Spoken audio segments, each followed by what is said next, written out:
I'm Iris van Herpen. I'm a fashion designer. In my work, I fuse haute couture, technology, science and art. I combine the traditional craftsmanship with more cutting-edge technologies, and this is actually a connection between the project that I've been doing with Huawei and the exhibition that I've been doing in Paris.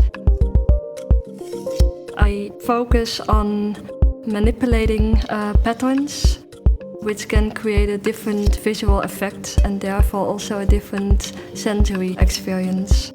The movement and the transformation that I'm focusing on comes from my dance background.